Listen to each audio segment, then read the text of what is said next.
El contenido proporcionado en este podcast tiene fines informativos y educativos únicamente. Cap Medical presenta.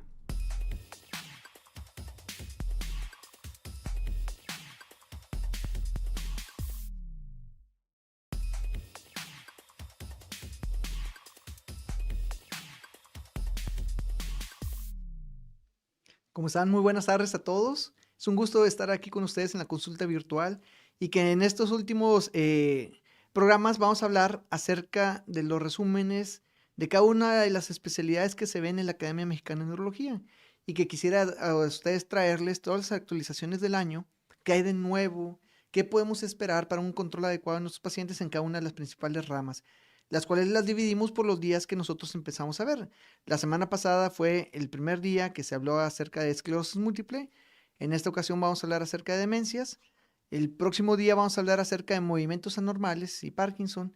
Y luego vamos a hablar acerca de afecciones neuropáticas y enfermedades del nervio periférico central y de unión neuromuscular. Entonces, cada uno de estos días vamos a hablar de las actualizaciones, qué hay de nuevo, qué podemos nosotros esperar y el control y tratamiento para cada una de las patologías. En este caso vamos a ver demencia, si quisiera dar un resumen acerca de qué es demencia, porque muchas personas, y eso lo dejaron muy bien establecido, que hay que informar a la población, a los médicos de primer contacto, que definamos realmente qué es demencia y sacar de nuestro perfil totalmente la palabra demencia senil. La demencia no es senil. Senil significa que es de senectud, que es después de los 60 años, que es de paciente de tercera edad, y no es así. Hay pacientes con demencia desde los 20, 25 años, y las demencias pueden ser muchísimas causas, incluyendo alteraciones en pacientes postraumáticos o que sufren de traumatismos repetitivos. Entonces, hay muchas causas que pueden llegar a la demencia, pero para primero hay que definir qué es demencia. Bueno, primero que todo hay que definir la otra contraparte, lo normal, que es cognición, porque la demencia es un deterioro cognitivo. ¿Qué es cognición? Cognición es aquel conocimiento que nosotros adquirimos con el día a día desde que nacemos. Y esos conocimientos nosotros los podemos subdividir en 5 grandes rasgos, que es lenguaje, memoria, praxia, que es hacer aquellas tareas ejecutivas, voluntarias y repetitivas como caminar, como comer, como vestirnos, como bañarnos. No sé a qué reconocimiento visual espacial, dónde estoy, qué está alrededor mío, y atención. Entonces esto se le llama cognición, conocimiento, que vamos adquiriendo desde que nacemos. Un bebé no nace caminando, nace apenas aprendiendo. Aprende, es conocimiento lo que adquiere y lo usa para su día a día. Entonces nosotros tenemos un pico, nacemos sin conocimiento importante, solamente aquellos instintos, adquirimos conocimiento, pero así como lo adquirimos, lo podemos perder, ¿sí? Y esto nosotros en esta parte donde vamos ya perdiendo esos conocimientos que adquirimos, se le llama deterioro cognitivo. Deterioro cognitivo entonces es a la pérdida de uno o más de los 5 aspectos cognitivos. O sea, podemos perder la forma de hablar, podemos empezar a tener alteraciones con la forma de caminar, podemos empezar a olvidar cómo comer, y eso le llamamos deterioro cognitivo, que puede ser una, dos o más de los aspectos cognitivos. Y que las actividades de la vida diaria, como el vestirnos, bañarnos, el usar utensilios, el transportarnos, no está alterado. Entonces, supongamos un paciente llega y, doctor, es que mi papá tiene problemas para la memoria, se le olvidan las cosas. Ya no sabe dónde deja las cosas, a veces ha dejado la cartera en lugares inadecuados y no sabe dónde deja las llaves de la casa y del carro. Inclusive ha dejado la puerta abierta. Bueno, son condiciones importantes de la memoria. Le hacemos un test de memoria y obviamente el paciente tiene alteraciones de la memoria. Pero le preguntamos, oye, ¿es independiente él para salir? Sí, doctor, él sale, hace sus actividades, va a trabajar, regresa sin problemas. Entonces esto le llamamos deterioro cognitivo leve. ¿Por qué no demencia? Porque todavía es autosuficiente el paciente y las actividades de la vida diaria están intactas. Le hacemos el estudio a los pacientes y llega otro caso, paciente de 72 años, y dices, ¿sabe qué? Mi abuelo empieza a decirme a mi mamá que lo traiga porque se le olvidan las cosas y aparte ya no sabe cómo vestirse, no sabe ponerse bien los pantalones, el pantalón, perdón. Dice, a veces lo dejas abrochado, a veces no se pone el cinto y aparte ya no puede salir a la calle porque se ha perdido 2 veces, ¿ok?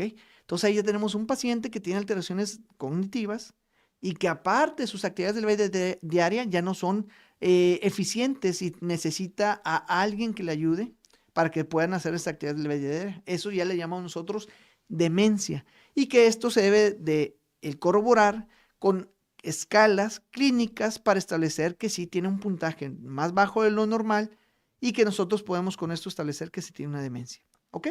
Llega el paciente y ya hacemos el diagnóstico de demencia. Le hacemos las escalas, tiene la alteración en la memoria a corto plazo, tiene alteraciones de la aparaxia y aparte la escala de las actividades de la vida diaria están afectadas, ya es dependiente de una persona, entonces decimos que tiene demencia. Ahora, ¿cuál demencia?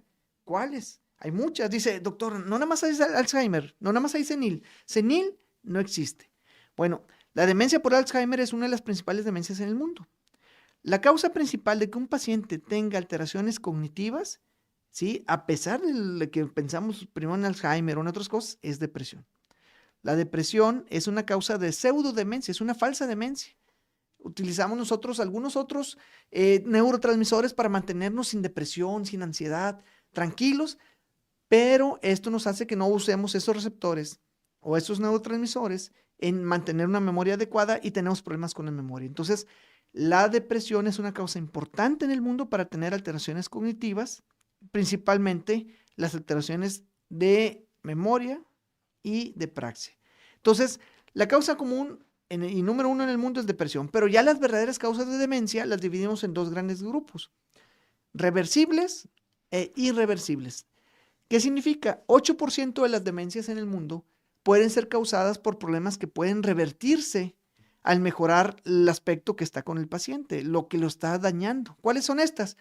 Deficiencia de vitamina B12. Todo paciente que tenga alteraciones cognitivas se debe de medir los niveles de vitamina B12 porque puede tener una alteración de este tipo.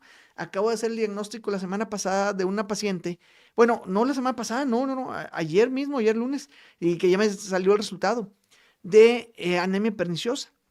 Salió positivo por anticuerpos contra células parietales. Esta paciente no hace un factor que se forma en el estómago que se llama factor intrínseco. Ese factor intrínseco es indispensable para absorber la vitamina B12. Uno come vitamina B12 en vegetales verdes, lo puede comer en carne, ¿sí? Y este se absorbe porque se pega con un factor que se llama factor intrínseco en el estómago y luego se va al intestino. Si no tenemos factor intrínseco, no se absorbe y así como lo comemos, lo deshacemos. Entonces, lo desechamos y no tenemos la posibilidad de absorberlo. Esta paciente tenía anticuerpos, una enfermedad autoinmune dirigido contra estos factor intrínseco y no hacía factor intrínseco. Entonces, era una paciente que tenía alteraciones cognitivas, pensaba lento y esta es la causa. Una anemia perniciosa que causa todo este tipo de problemas como un efecto dominó. Y eso puede ser reversible porque le pusimos vitamina B12 inyectable en la pompa, que ya no se necesita el estómago para absorberse, sino directamente la vía intravenosa, pero a la vena por medio de la pompa. Y la paciente empezó a mejorar antes de saber que ya tenía este diagnóstico. O sea, ya sabíamos que esto era la deficiencia que tenía, tenemos que ver por la deficiencia por qué, pero darle medicamento intramuscular mejoró la paciente. Bueno, la otra causa de demencia reversible es el hipotiroidismo. El hipotiroidismo es por deficiencia de hacer hormona tiroidea, ya sea por cerebrito, o principalmente porque hay deficiencia en la hormona tiroidea aquí en la glándula tiroidea, y los pacientes no forman una hormona tiroidea adecuada. Entonces todo el cuerpo está lento para pensar. Los pacientes están lentos, la cara está un poquito más gruesa de lo normal, empieza a expresar muy lento las cosas y las actividades diarias. Le damos hormona tiroidea porque descubrimos que es hipotiroidismo, por eso todo paciente con deterioro cognitivo debemos de hacerle un perfil tiroideo. Demostramos que tenía hipotiroidismo, le dimos hormona tiroidea y la paciente como si nada. Empieza a recuperar y ya de aquellas alteraciones cognitivas que tenía de memoria, de aprendizaje, ya no la tiene. Y la paciente, ¿qué me pasó? Pues es que despertó porque ya tenía una hormona tiroidea, que es la hormona maestra de todo nuestro cuerpo y la que hace que nos activemos. Otra causa de demencias reversibles son demencias por SIDA. El SIDA, el complejo VIH-SIDA, que antes era una enfermedad mortal, todavía sigue siendo mortal, pero ya no es tan grave, por así decirlo, tan importante ya con el uso de medicamentos antirretrovirales, y que nosotros podemos tener a los pacientes con alteraciones cognitivas porque empieza a inflamarse el cerebro por el VIH-SIDA, y que a nosotros al darle antirretrovirales los pacientes empiezan a mejorar. Entonces es una demencia que puede ser reversible en los primeros meses de que esta está empezando y con tratamiento antirretroviral y pueden mejorar los pacientes. Entonces, saber que las demencias pueden ser en algún porcentaje que es pequeño, reversible. Por eso es indispensable que siempre que busquen un paciente que tiene problemas con la memoria, se le busque vitamina B12 en niveles. El que tenga el perfil tiroideo y que no tenga enfermedades infectocontagiosas como VIH-Sida y algunas otras como enfermedad de Lyme o algunas encefalitis autoinmunes. Estos pacientes pueden recuperar, pero hay un 92% que tienen demencias y son enfermedades que pueden ser neurodegenerativas o que pueden seguir avanzando la enfermedad, como cuáles. La primera causa en el mundo de demencia, que no es depresión, no es una falsa demencia, es la enfermedad de Alzheimer. La enfermedad de Alzheimer, como ya lo vimos en otras pláticas, es una enfermedad que nacen con ella. Los bebés ya tienen Alzheimer que se nace porque es una enfermedad de tipo genética. Se afectan los genes del cromosoma 21, ¿sí? Se afecta el gen del cromosoma 16 y que empiezan a tener alteraciones de proteína tau y de beta-amiloide. Y que esto es como una basurita que las neuronas no sacan y empiezan a dañarse y a morirse. Entonces, neurodegenerativo porque las neuronas empiezan poco a poco a morirse de un lado, de otro, pero principalmente en zonas de memoria, ¿sí? Y de memoria a corto plazo. Todos los pacientes empiezan a tener problemas con la memoria a corto plazo. Hacemos los estudios y las escalas, vemos que sí realmente y efectivamente tiene alteraciones cognitivas, medidas por escalas, y que las células activas de la vida diaria están afectadas, entonces decimos que es una demencia. Y ya hay un estudio que antes lo hacíamos nada más en líquido cefalorraquídeo, que es una punción en la espalda para sacar el líquido del cerebro, que ya no se hace así, se hace en sangre. Se llama relación beta-amiloide 40-42. Antes solamente se hacía en un hospital aquí en la localidad, pero ya se extendió a otras partes, a otros laboratorios en Monterrey, y que ya se puede hacer este tipo de estudio para establecer si un paciente que nos llega con deterioro cognitivo y que cumple criterios de demencia no es por enfermedad de Alzheimer. Le hacemos esta relación beta-amiloide 40-42 y vemos que es menor de 150 la relación, y con esto hacemos un presunto diagnóstico de enfermedad de Alzheimer, porque la única forma de demostrar que es Alzheimer es hacer una biopsia cerebral. Se le quita un pedacito del cerebro y se manda a estudiar, pero no lo hacemos rutinariamente. Solamente tenemos una muy alta sospecha de que sea una enfermedad y diagnósticos diferenciales con otras enfermedades graves. Pero la mayoría de las veces con este estudio y con los datos clínicos es suficiente para decir que tiene un paciente una demencia por enfermedad de Alzheimer. La otra es que tengan muchos infartos cerebrales y que en el norte de México y sur de Estados Unidos, como tenemos mucha obesidad, tenemos muchos factores de riesgo para tener infartos cerebrales por enfermedad de aterosclerótica carotidia, que significa que tenemos grasita en el cuello y que esta grasita se desprende, impacta con una arteria que en el cerebrito y que esto provoca que haya infartos. Y que esos infartos son silentes, no dicen nada, no hacen ningún dato clínico hasta que empiezan a juntarse más y más, hasta que llega un momento en que nosotros, oye, ¿te acuerdas del teléfono de tal persona? Sí, es tal. Y que al paso del tiempo, oye, ¿te acuerdas de? No me acuerdo. ¿Por qué? Porque las zonas de memoria que están conectadas, las zonas de aquí en la región frontal con la memoria profunda, está alterado ese cable porque se dañó por un infarto. Hubo una destrucción en esta zona y ya no se acuerda porque los cables están desconectados. Y esos infartos son como tiro al blanco. Dependiendo de la zona donde esté el daño, es lo que clínicamente el paciente va a tener alteración. Y es lo que al final de cuentas va a tener de sus datos clínicos. Entonces, tenemos nosotros que establecer cuál es la causa de su paciente que tenga demencia. Porque es muy común que todos digamos, se me olvidan las cosas. Se me olvidan. ¿Es normal? ¿No es normal? Y cuando nosotros establecemos si esto es normal, pues bueno, le decimos, muy probablemente sea por una alteración de depresión, hay que buscar con esta de Hamilton y establecer si es depresión.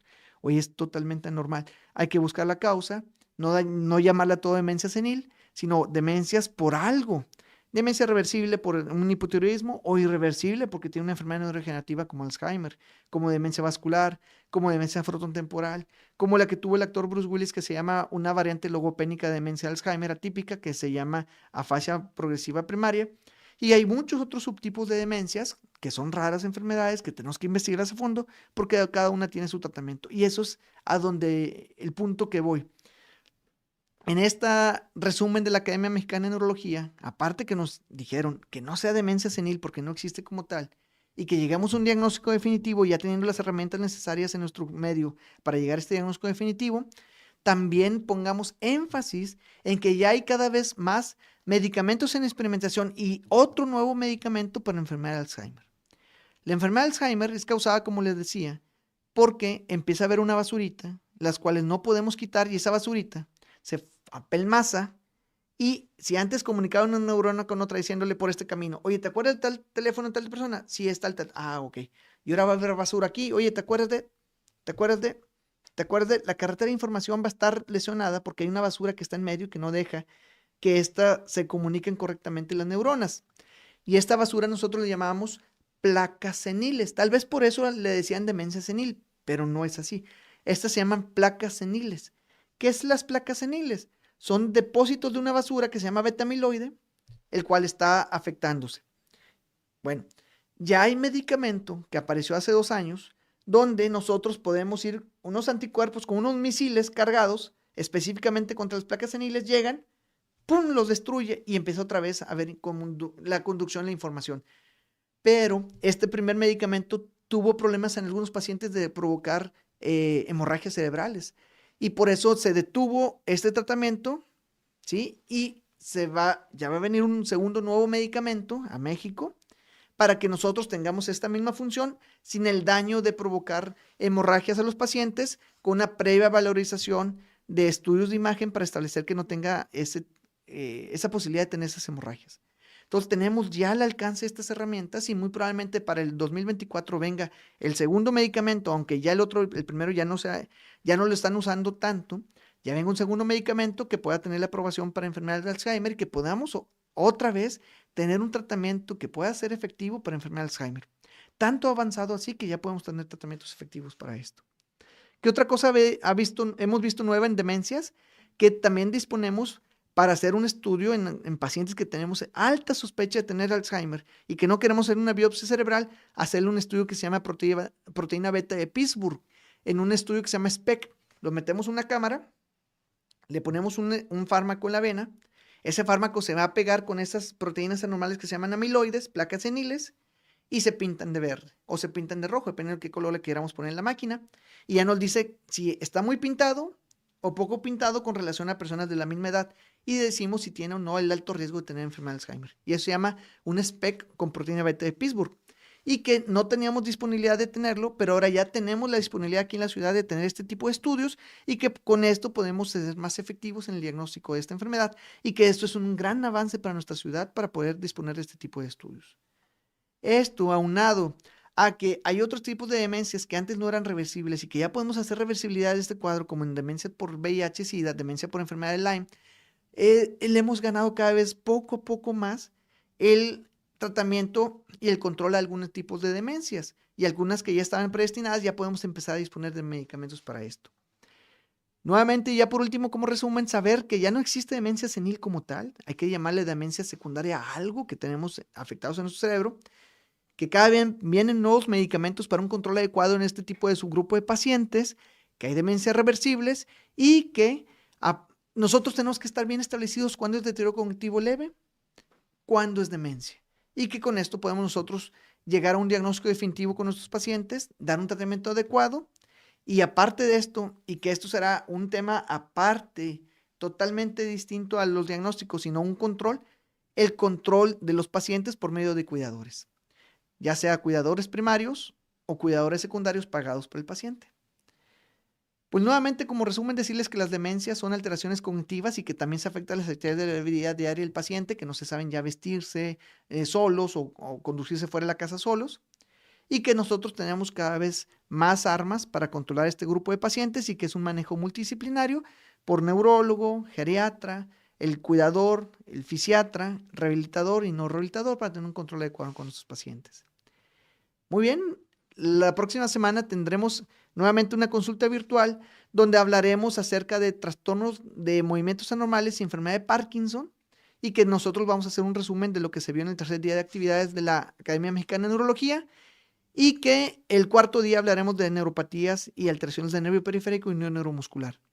Si tienen más dudas acerca de este tema de demencias, tenemos estudios previos o tenemos consultas visuales previas donde pueden buscarlas ustedes y hablamos de las demencias, del cuidador y de otras demencias, o seguirnos en redes sociales donde hablaríamos más acerca de este tema. Cuídense mucho, muchísimas gracias a todos. Voy a responder mensajes, respondí ya casi a todos los pacientes, ¿sí? Y voy a seguir respondiendo mensajes ahí por medio de WhatsApp si tienen alguna duda acerca de este tema. Muchos saludos a todos y que tengan excelente tarde. Nos vemos.